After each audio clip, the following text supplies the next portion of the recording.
బంగారం వెండి అమ్మకాలలో తరతరాల నమ్మకానికి నాణ్యతకు పెట్టింది పేరు శ్రీ ధనలక్ష్మి జ్యువెలరీ. శ్రీ దాడిశెట్టి నరసయ్య గారి ఆశయాలే పునాదిగా వారి మనవడు దాడిశెట్టి నరసయ్య సన్ ఆఫ్ విష్ణు చక్రంచే తుడిలో మొట్టమొదటి BAS hall mark mega AC showroom ప్రారంభం. అందమైన చేత అందుబాటు ధరలు అందరూ మెచ్చే అందరికీ నచ్చే ఎన్నో వెరైటీలతో మీకు ఆహ్వానం పలుకుతోంది Sri Dhanalakshmi jewellery, main road, Tuni.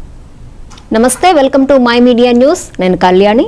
People star R Narayanamurthy నటించి దర్శకత్వం వహించి నిర్మించిన యూనివర్సిటీ పేపర్ లీక్ సినిమాను సాలూరు లక్ష్మీ థియేటర్లో మాజీ డిప్యూటీ సీఎం పీడిక రాజేందర్తో పాటు హీరో ఆర్ నారాయణమూర్తి, వైఎస్ఆర్సీపీ శ్రేణులు కలిసి సినిమా చూశారు.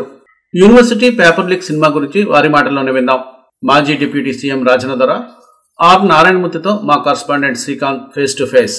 ఇక్కడ ఆర్ నారాయణమూర్తి గారు నిర్మించిన యూనివర్సిటీ సినిమా గురించి చూడడానికి మాజీ ఉప ముఖ్యమంత్రి పీడిక రాజేందర్ గారు వచ్చారు. ఆయన సినిమా చూసి ఇప్పుడు వస్తున్నారు. ప్రస్తుతం సినిమా ఎలా ఉందని అడిగి తెలుసుకునే ప్రయత్నం చేద్దాం.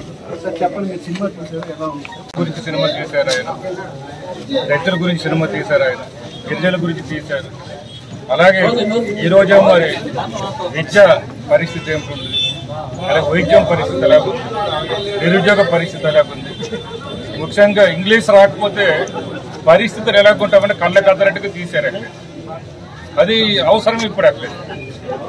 గత ప్రభుత్వంలో కూడా మరి అప్పటి మా ముఖ్యమంత్రి గారు ఆలోచించింది అది.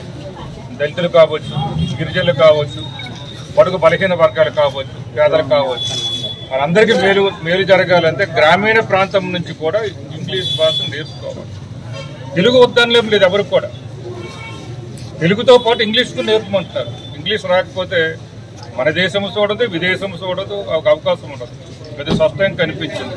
అలాగే నిరుద్యోగ వ్యవస్థ నిర్మూలన కూడా ఇంగ్లీష్ భాష అవసరం ఉంటుంది. ఇక్కడ దీన్ని ఆసరాగా తీసుకొని మరి ప్రైవేటు విద్యా సంస్థలు ఏ విధంగా చేస్తున్నదని మన కళ్ళకి అద్దరికి చూపించారు, మనం చూస్తున్నాం. ఇక్కడ మన నారాయణమూర్తి గారు కూడా ఉన్నారు. ఆయన ఎలా ఫీల్ అవుతున్నారని ఒకసారి ఆయన మంచి వందనాలు చెప్తున్నా.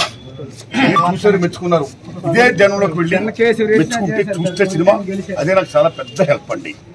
ముఖ్యంగా నేను ఎందుకు తీసిన సినిమా భారతదేశంలో విద్యారంగం, సేవారంగం, అలాంటి సేవారంగం కాస్త వ్యాపారంగం అయిపోతుంది. ఏనాడైతే వ్యాపారంగం అయిపోతుందో కేవలం ప్రభుత్వ విద్యా సెక్టారే కాకుండా కార్పొరేట్ ప్రైవేట్ సెక్టార్లు కూడా వచ్చేసి విద్యను వ్యాపారం చేస్తున్నాయి. కొద్దిమంది ప్రైవేట్ వ్యాపారస్తులు బ్రహ్మాండంగా what the best they are doing with passion, with dedication, with motto. But కొద్దిమంది మాత్రం వ్యాపారమే మెయిన్గా చేసుకుంటూ మా కళాశాలలో చదివిన వాళ్ళకి నెంబర్ 1 to 100 ర్యాంక్స్ రావాలని అక్కడ they doing mall practice like paper leaks.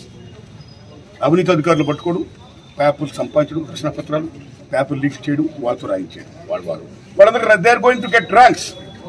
ఎవరైతే కష్టపడి చదువుతున్నారో, ఎవరికైతే ర్యాంకులు వస్తాయనుకుంటున్నారో వాళ్ళందరికీ ర్యాంకులు రాకపోవడం వల్ల, కొద్దిమంది ఫెయిల్ అయిపోవడం వల్ల చాలా మంది ఆత్మహత్య చేసుకుంటారు. అది జరగకూడదు.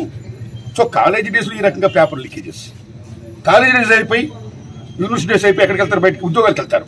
ఉద్యోగాలకు వెళ్ళినప్పుడు మళ్ళీ అక్కడ మా కోచింగ్ సెంటర్ చదివిన వాళ్ళకే ఉద్యోగాలు వస్తాయి అని అక్కడ కూడా పేపర్ లీక్స్. రీసెంట్గా MBBS నీట్ తెలుసు కదా మీకు, paper leak happened in Gujarat, Bihar, UP, Delhi, whatever, not everywhere. It's going in everywhere in India. The paper leaks are going on like this. What is the purpose of education? So, ఇలా legal జరుగుతూ పోతే education purpose ఏముంది?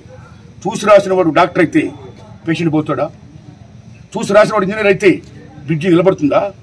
చూసి రాసిన వాడు అధ్యాపకుడు అయితే విద్యార్థులకు జ్ఞానబోధ వస్తుందా? ఇక్కడ జ్ఞానం అనేది వెలుగును పంపించింది. ఆ వెలుగు కావాలి. అలా వెలుగు కావాలంటే విద్యని, వైద్యని అకార్డింగ్ టు కాన్స్టిట్యూషన్ ప్రభుత్వం జాతీయం చేయాలి. జాతీయం చేయడమే కాదు, ప్రభుత్వ విద్యారంగాన్ని బలోపేతం చేయాలి. దేశంలో ఉన్న ప్రతి ఒక్కరికి, బడుగు బలహీన వర్గాలకి, అందరికీ, సమస్తానికి అందరూ కూడా ఎడ్యుకేషన్ ఇవ్వాలి. ఉద్యోగ హక్కుని చట్ట ప్రకారం ఉద్యోగాలు కల్పించాలి అని బలంగా చెప్పిన సినిమా నా యూనివర్సిటీ పేపర్ లీక్.